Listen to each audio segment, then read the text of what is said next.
मेरो channel subscribe गर्नु र यो बेल आइकन प्रेस गर्नु जसले गर्दा मैले हालेको भिडियोको इन्स्ट्यान्ट नोटिफिकेसन तपाईसम्म आइपुग्नेछ। Welcome back. सो अबको हामी यो भिडियोमा चाहिँ यो क्वेसन गर्न गइरहेका छौँ। अब यसमा हामीलाई दिएको छ player A strategy, player B strategy. मैले यता चाहिँ यो फर्मेट बनाइहालेँ, मैले उसमा कम्प्युटरमा गर्न लागेको बेलामा फर्मेट बनाइहालेँ। यो चाहिँ हाम्रो के हुन्छ तपाईँहरू सबैलाई थाहा छ, रो मेन हुन्छ भने यता हाम्रो के हुन्छ कोल म्याक्स।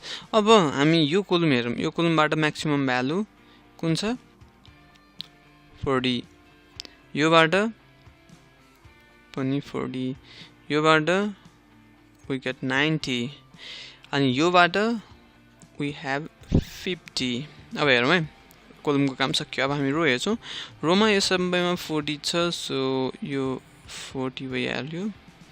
यो चाहिँ यो मैले मर्ज गर्न बिर्सेछु है, यो don't worry about this sale.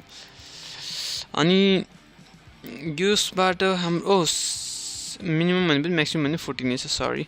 अब योबाट हामीले मिनिमम हेर्नु पर्यो, योबाट मिनिमम हाम्रो के छ, हाम्रो 20 छ मिनिमम, अनि यसबाट हाम्रो मिनिमम 10 छ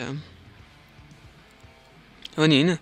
अब मैले के भनेको थिएँ हिजो हाम्रो अर्को भिडियोमा, रो मिनमा हामीले म्याक्सिमम भ्यालु हेर्छौँ हो, जुन चाहिँ यो म्याक्सिमम छ, यसलाई के भन्छ अरे, ओके सम्झिनु भएको छ होला है, म्याक्सिमिन भन्छ यसलाई।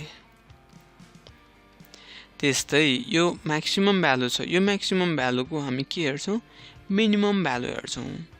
मिनिमम भ्यालु भनेको 40, यसमा पनि 40। अब यो दुइटालाई के मानिन्छ, हाम्रो मिनिम्याक्स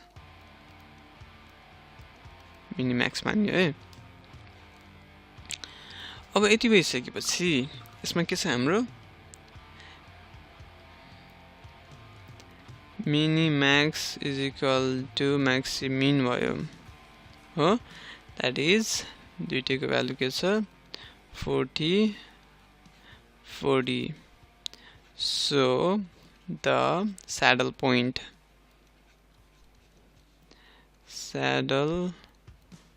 एक्जिस्ट। अब भ्यालु अफ गेम के हुने भयो त, हाम्रो क्वेसनमा सोधेको छ है, माथि हेर्नु है, बेस्ट स्ट्राटेजी र also driven the value of game. Value of game हामी निकालिदिइहाल्छौँ है। अब the value of game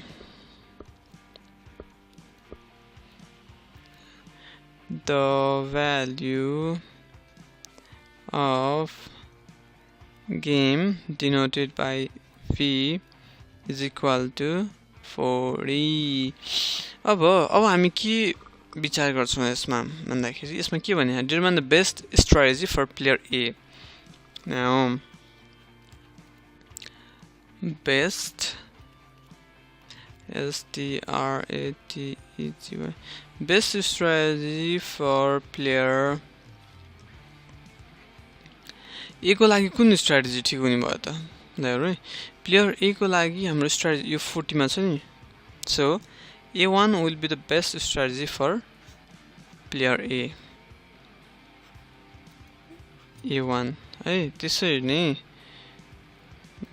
best strategy for player B is equal to, अब हेर्नु है, B को लागि के भयो त भन्दाखेरि यहाँ दुईटा भएको हुनाले दुईटै स्ट्राटेजी अप्टिमम भयो यसको लागि, आइदर B1 or B2 कुनै एउटा स्ट्राटेजी युज गरे भयो यसले। B1 or B2 is the game fear 1 भन्दाखेरि, अब गेम फियर कसरी भएन भन्दाखेरि प्लेयर ए को एउटा मात्र स्ट्राटेजीले काम गर्ने भयो भने प्लेयर बी सँग दुईटा स्ट्राटेजी हुने भयो अप्टिमल भ्यालु गेन गर्नको लागि। So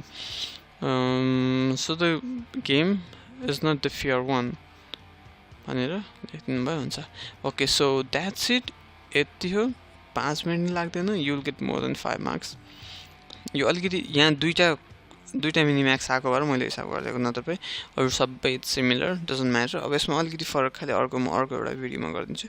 so don't forget to watch my next tutorial.